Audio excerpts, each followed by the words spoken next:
sehingga kita masih diselamatkan oleh Allah Subhanahu wa taala. Salawat serta salam dilimpahkan kepada junjungan kita Nabi sallallahu alaihi wasallam, ya keluarga, sahabat dan pengikut kemuliaan sampai akhirnya. Bapak-bapak dan ibu-ibu yang dirahmati Allah Subhanahu, alhamdulillah pada malam ini kita melanjutkan kerutinan pengajian kita yang pada malam hari ini dihadiri, yaitu yang memimpin pengajian kita adalah Ustaz Haji Muhammad Amin. Sebelumnya kami mengimbau kepada bapak dan ibu sekalian, kami dengan Bapak Ustaz Haji Muhammad Amin membuka majelis taklim di Citra Niaga di Blok I nomor 9. Kalau bapak-bapak dan ibu-ibu ingin ikut bergabung kami di Citra Niaga setiap malam Selasa habis sholat Isya. Untuk itu kami mohon kepada Bapak Ustaz Haji Anur waktu dan tempat kami persilakan.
Jadi kalau seandainya kita tahu, seandainya kita punya dana, kita punya kekuatan, maka bagian.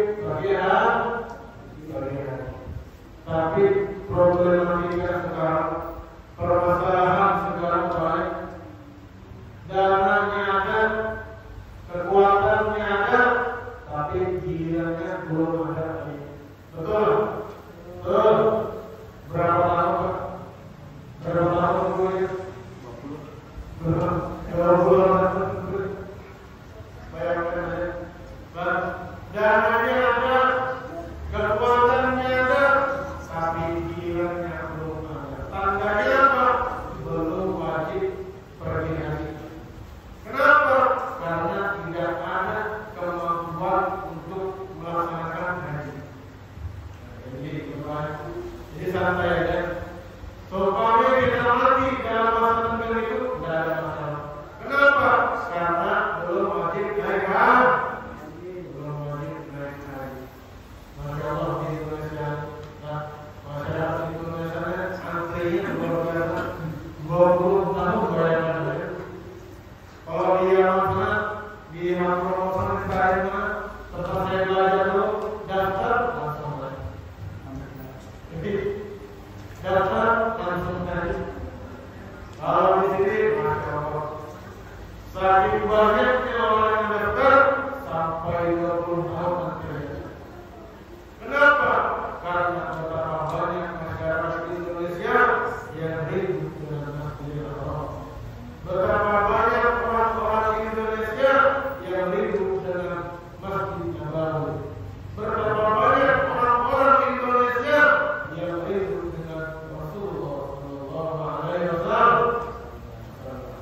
Cuma aku jangan kayaknya sebelum naik haji, aku hidup dengan Rasulullah sebelum naik haji.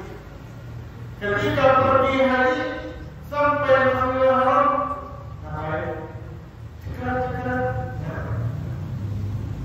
Baru sampai Masjidil Haram, orang sudah foto sudah apa? Sekali foto, 2 kali foto, 3 kali foto sudah apa? Cuma masalahnya setiap kali tinggal wajib foto. Itu orang Indonesia. Di mana hendak dimakan, hendak ditarik, hendak disewa, semua tempat orang Indonesia ini bahasanya pun kalau hendak foto nanti kita saking sunahnya foto luar biasa. Nah, ada juga private aku, ada juga anak-anak zaman sekarang pergi haji cuma untuk ngevlog. Itu kerjaan anak-anak zaman sekarang. Kalau ngevlog, ibunya juga semuanya. Kalau ngevlog anak-anak zaman sekarang. Hey guys. Itu anak-anak zaman sekarang ngevlog sekarang. Pergi haji, pergi umroh, tujuannya apa? Ngevlog aja. Rugi. Jangan sampai kita pergi haji salah niatnya. Makanya kata orang itu salah satu ciri-ciri orang haji mabrur itu ketika dia pulang ajak cerita orang pulang haji ajak cerita. Kalau ceritanya tentang akhirat, ceritanya tentang ibadah, ceritanya tentang kekhusyuan ibadah di sana, maka haji mabrur. Tapi kalau pulang ceritanya mulai ramai kita jalan-jalan ke mana, kamu sebentar. Pulang ceritanya saya bilang,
haji. Macam-macam sekarang. Dan juga daripada rukun-rukun haji ada tawaf, ada tawaf ifadah. Daripada syarat-syaratnya tawaf ifadah harus dalam keadaan suci. Jadi suci itu kita harus berwudu. Dan insyaallah pada malam ini kita belajar bab wudu. Jadi kita pada malam ini insyaallah belajar bab wudu di dalam kitab Tazkirah Sariyah. Jadi kita pada pertemuan kita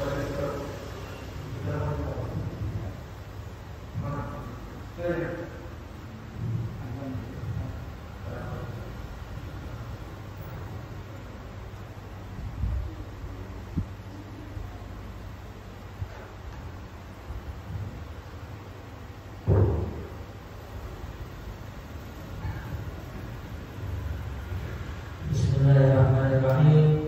Kita Tazkirah Sariyah Masalah Mufidah.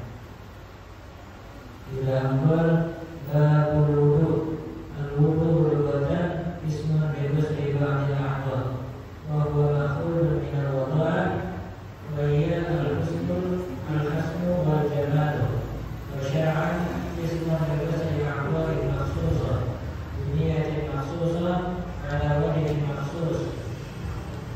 Al-farqu bainal wudu'i wal wudu'. Ma al-farqu bainal wudu'i wal wudu'. Al-wudu' bi fathil waw wal wudu' bi fathil waw ismun lima'il wudu'. Wa amma al-wudu' bi dhammil waw ismun lil fi'il. Fadlul wudu wa ma'an Nabi sallallahu alaihi wasallam annahu qala la yusbihu 'abdun al-wudu'a illa ghufira lahu ma taqaddama min dhanbihi wa ma ta'akhkhar. Wa qala aidan as-salatu khairun mawdu' wa la yuhafizu 'ala al-wudu'i illa mu'min. Wa qala aidan man tawadda'a fa ahsana al-wudu'a kharajat khatayahu min dhanbihi hatta takhruja min al-farihi. Mas'alatun ma huwa al-mujibu lil-wudu' al-hadatsu am ila salati. Al-mu'tamadu anna al-mujiba huwa al-hadath wa anna raf'a al-hadathi syartun li sihhati shalah wa amma qiyamu ila salati fa syartun li qawliyatil wudu'.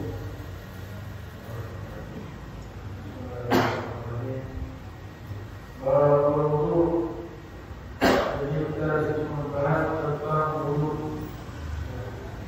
Sebelum kita membahas tentang wudu, kita harus tahu dulu apa itu wudu. Jadi wudu secara syariat itu apa? Kita harus tahu dulu artinya wudu itu. Jadi wudu secara syariat itu berarti apa yang maksudnya? Ini yang maksudnya adalah ini maksudnya. Yaitu satu nama. Jadi wudu itu suatu nama untuk membasuh bagian-bagian tubuh yang telah dikhususkan oleh syariat dengan niat yang khusus dan dengan tujuan yang khusus. Jadi kita wudu itu nama wudu itu adalah sebuah nama membasuh sebagian badan, sebagian anggota tubuh kita dengan niat yang khusus dan dengan tujuan yang khusus. Itu artinya wudu. Ada lagi waktu. Jadi wudu dengan waktu itu beda kan? Kalau waktu itu nama untuk air yang kita wudu ini air langgar ini yang berwudu itu namanya waktu. Waktu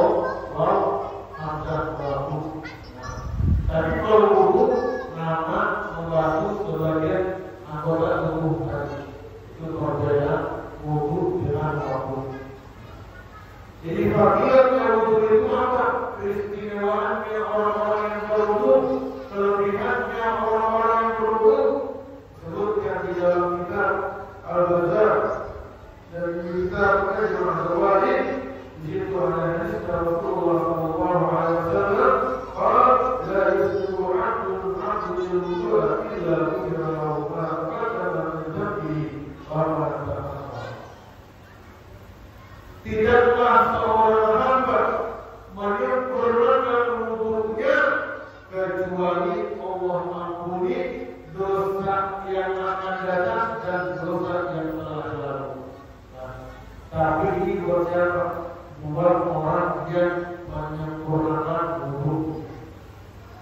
Sekarang kita tanya, wudu itu sempurna tuh. Orang yang menyempurnakan wudu ini sunnah-sunnahnya dikerjakan secara sempurna, apa lagi wudu-wudunya? Jadi jangan sampai kita melakukan wudu ini salah. Kenapa? Apabila kita salah melakukan wudu, maka wudu tidak sah.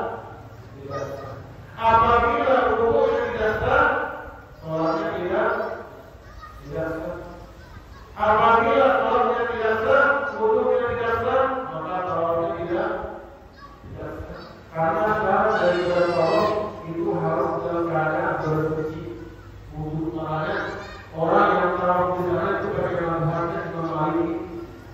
Supaya apa? Supaya ketika bersentuhan itu tidak batal. Supaya kalau kita pakai mazhab Syafi'i sulit, sentuhan sedikit batal, sentuhan sedikit batal. Ukurannya baik kan, perlukan, berbeda-beda dengan perlukan, dan mereka pakai mazhab Syafi'i juga tidak. Makanya ulama-ulama Indonesia itu menyarankan memakai mazhab Imam Maliki. Nah, cuma mazhab Imam Maliki ini ada tambahan sedikit. Kalau di mazhabnya Imam Syafi'i itu ada itu menggosok sunnah, menggosok lada itu sunnah. Cuma di mazhabnya Imam Maliki itu wajib. Jadi kalau kita mazhab Syafi'i, nah ini ada kita lihat begini aja sah. Tapi di dalam mazhab Imam Maliki itu harus menggosok. Itu kewajiban di mazhabnya Imam Maliki. Jadi beda. La yusbiqul 'abdu lil wudu'a illa qudra ma taqaddama min dhanbihi wa ma ta'akhkhara. Tidaklah seorang hamba dia menyempurnakan wudunya kecuali diampuni banyak dosanya yang akan datang dan dosanya yang telah lalu. Luar biasa. Ini khusus untuk umatnya Rasulullah sallallahu alaihi wasallam. Bahwa dan sebutkan di hadis yang diriwayatkan oleh Imam Ahmad dan Ibnu Abi Syaibah pada Al-Qur'an dari hadis Taubat di sana ada hadis qala Rasulullah sallallahu alaihi wasallam wa la yuhafizu al-wudu'i illa mu'min. Tidak ada orang yang menjaga wudunya terus-menerus kecuali orang mukmin. Jadi tandanya orang mukmin baik, tandanya orang mukmin dia menjaga wudunya. Bahkan orang menjaga wudu dia sudah punya wudu. Ketika dia sholat, dia memperbaharui wudunya. Sudah wudu. Ketika sholat, memperbaharui wudu. Namanya apa? Tajdidul wudu. Bahwa itu dan juga dikatakan dalam kitab yang lain diriwayatkan oleh Muslim pada Al-Qur'an, man tawabba ba'da wudu kharaja qataya wa tajsadi hatta tasbuya min al-farihi. Siapa yang dia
Ada 4 itu asalnya dari Quran dan 2 asalnya dari hadis.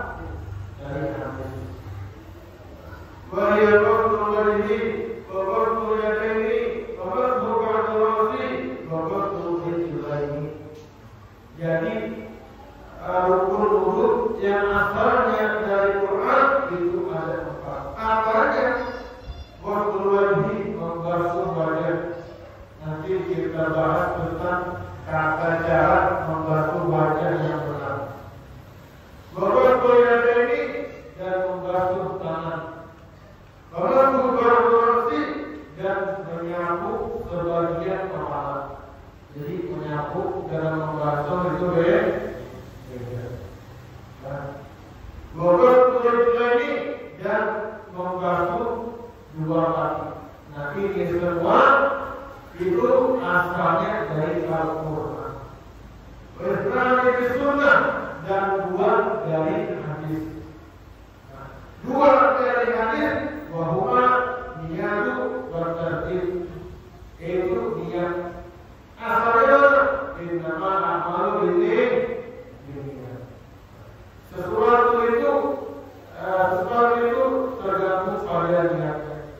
Innama a'malu binniyat. Sesuatu pekerjaan itu tergantung pada niatnya. Makanya di dalam mazhab Syafi'i itu niatnya harus ada. Dan yang kedua adalah tertib. Kalau tertib apa? Tertib itu cuci wajah dulu, baru ke tangan, baru kepala, ini yang waktu itu, baru kaki, itu namanya tertib. Dan di sini syarhul yaitu syaratnya penjelasannya rukun-rukun tadi. Nah, ini harus fokus sedikit.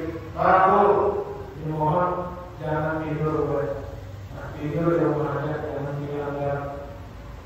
Nah, ini perlu fokus sedikit. Kenapa? Kalau sampai salah di rukun yang pertama ini bahaya. Ini perlu syarhul penjelasan daripada rukun-rukun yaitu niat. Yang pertama itu niatnya bisa niat raf'ul hadath di sholat. Aku mengangkat hadas untuk sholat kita. Kita dua niat wudu di sholat sah juga. Kita juga itu taharah di sholat sah juga. Atau bahasa Indonesia kita sudah bahasa Arab ya sudah bahasa Arab. Ketika kita wudu kita lihat dia mengangkat hadas kecil untuk sholat fardu Allah Taala itu juga sah. Cuma yang permasalahannya sekarang permasalahannya sekarang di mana kita menempatkan niat tersebut. Nah, mohon maaf. Kalau sampai kita menempatkan niat tersebut pada saat cuci telapak tangan, itu wudunya batal. Jelas. Ada orang wudu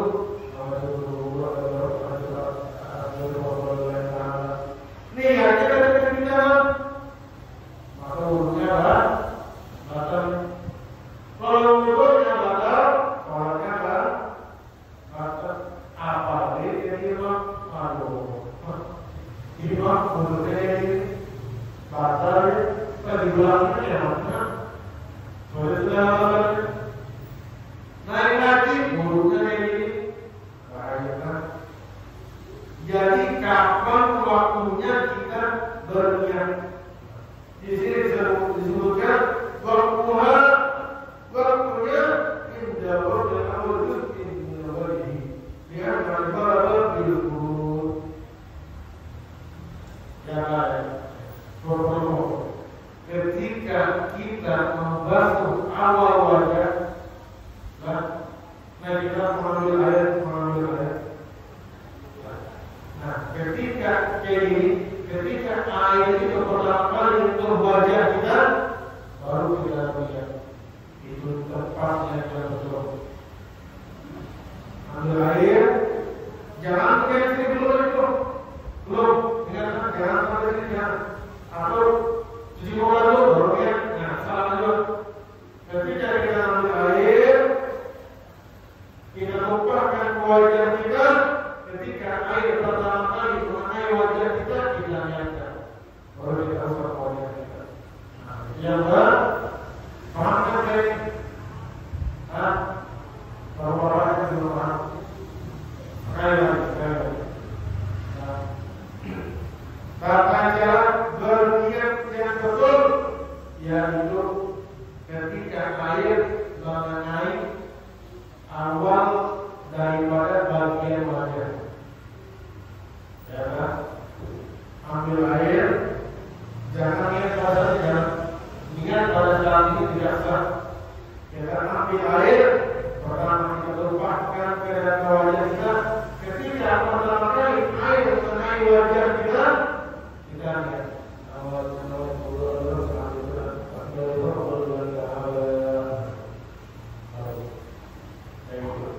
Itu caranya niat di dalam perut. Lalu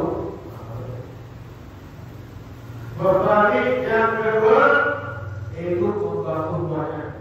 Tadi kan ya, ketika berbalik ketika membasuh wajah. Yang kedua, berseluruhan ini membasuh wajah.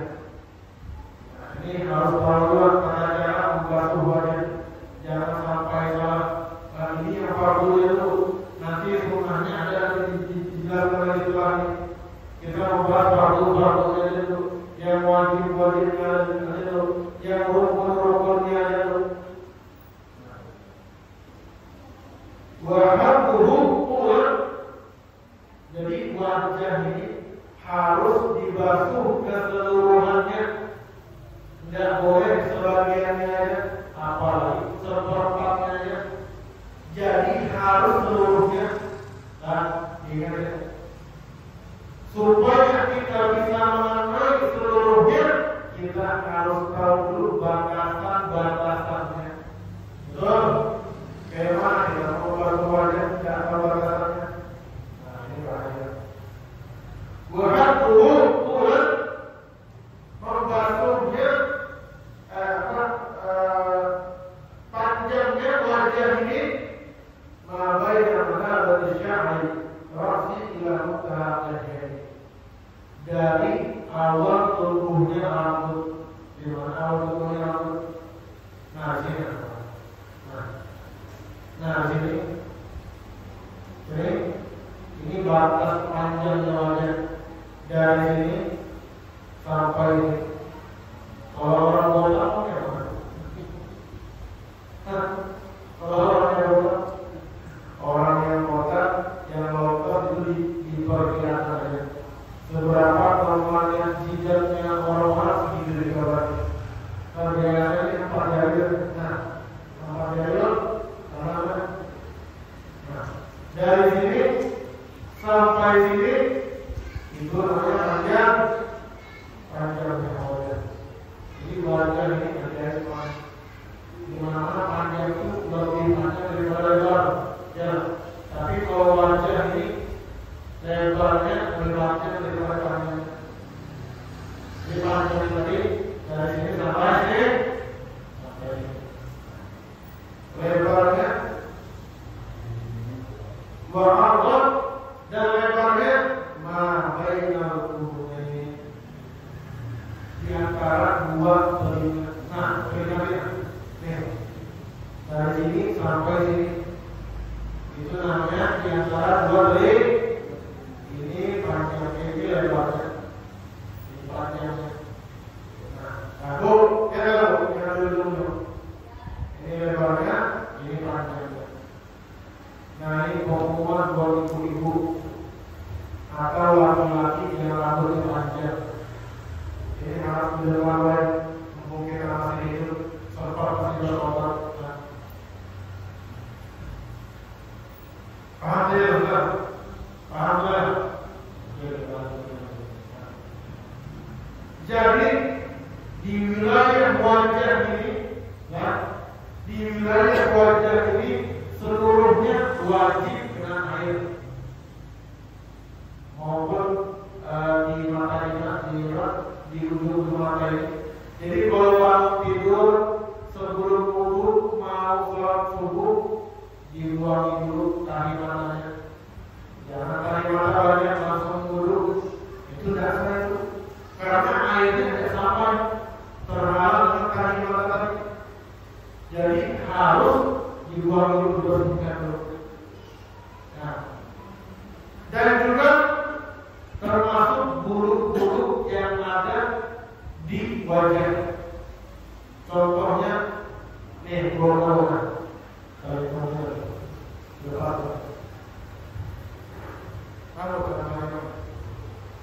Nah ini apa namanya? Godek kamu timbul ya. Nah, kata apa itu? Godek kan? Ini buat, ini khusus buat ibu-ibu dan buat laki-laki yang rambutnya panjang. Ketika berwudu ini wajib turun. Jangan sampai berwudu begini. Nah, belakang.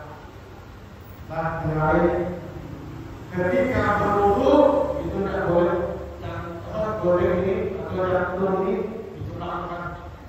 Jadi pas berwudu tidak kenal itu, tidak boleh itu tidak sah wudu.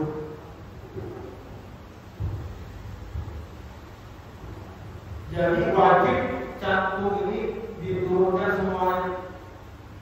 Diturunkan semuanya ketika membasuh badan itu rambut yang panjang cantum ini itu dikenakan air semua. Nah, turun. Jangan sampai ini tidak diturunkan.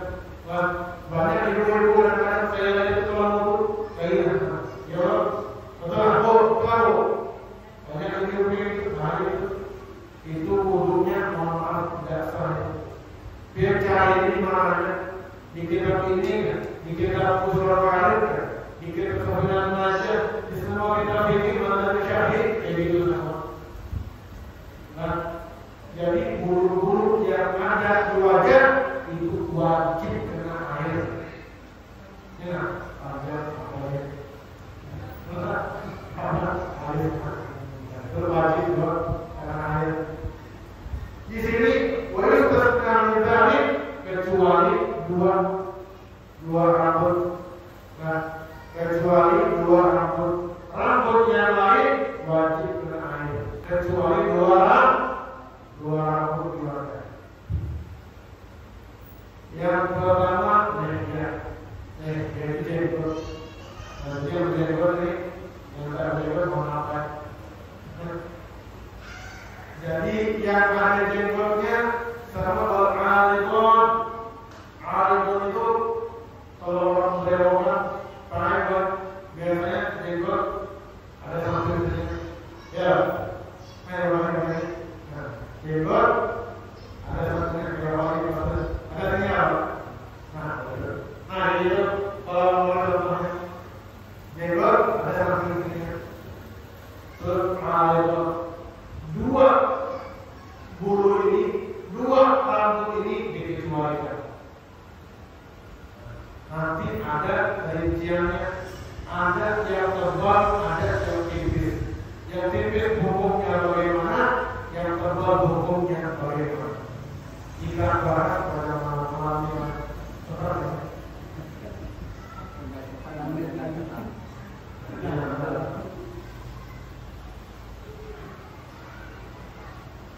kita secukupnya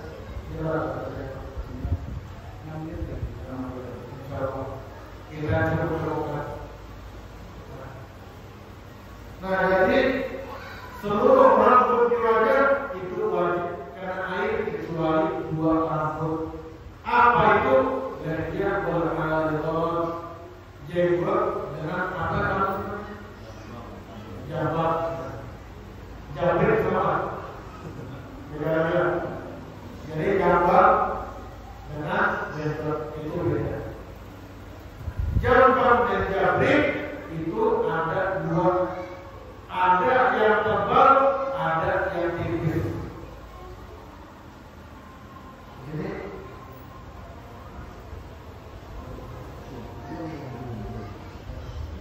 Fajib Rasulullah menerima dua bahagia. Rasul Rasulullah menerima biadi berluna. Jadi apabila jenggotnya tebal, jambangnya tebal, maka dia cuma wajib membasuh yang zahirnya aja. Jadi yang berlulu dan walaupun tidak sampai ke dalamnya, ini bagi Rasulullah diri iman membasuh zahirnya saja dua batinnya tanpa kena batinnya dalam. Walaupun tapi disunahkan buat yang punya jenggot, buat yang punya jenggot, yang punya jabang itu tasdiru kali jadi dilakukan.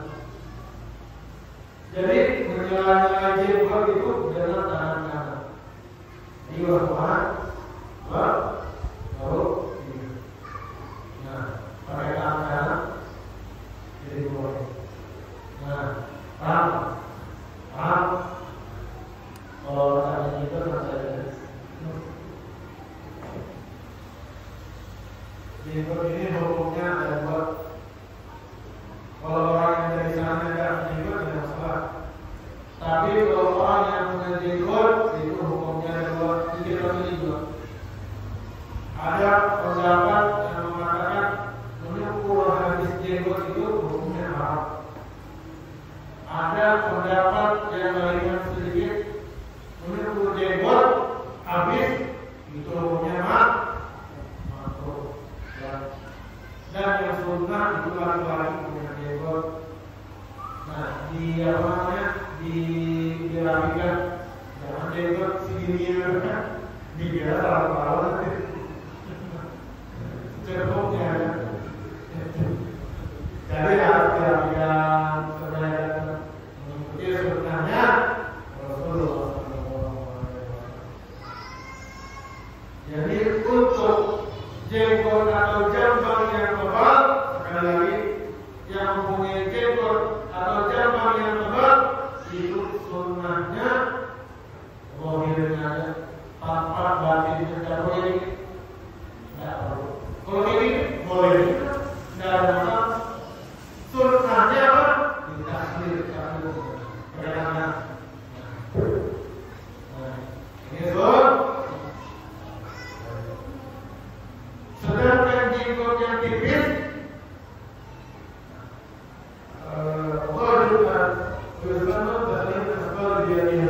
itu jenggot yang terbalik di selatan. Sedangkan jenggot yang tipis itu wajib zahir dan batinnya karena sekarang kita bingung membedakan jenggot yang tipis ataupun yang tebal.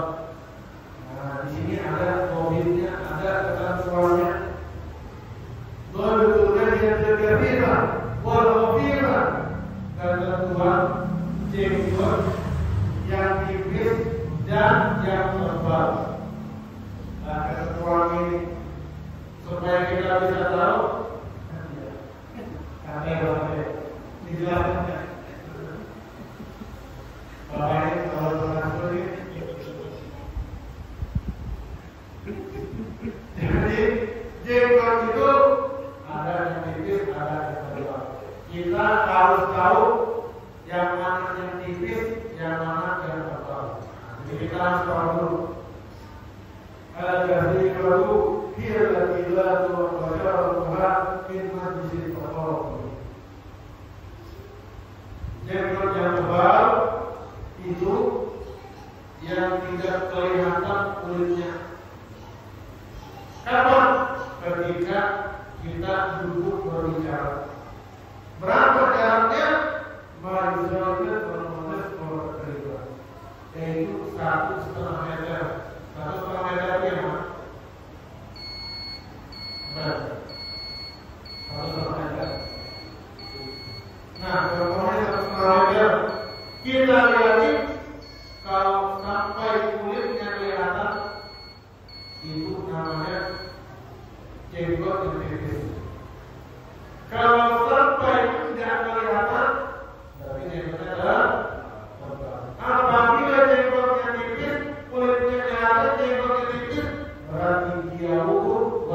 wajib kena di dalam. Apabila tidak kelihatan jenggotnya tebal, maka dia tidak wajib mengenakan di dalamnya, tapi sunnah takbir mulai. Nah, ini sunnahnya Rasulullah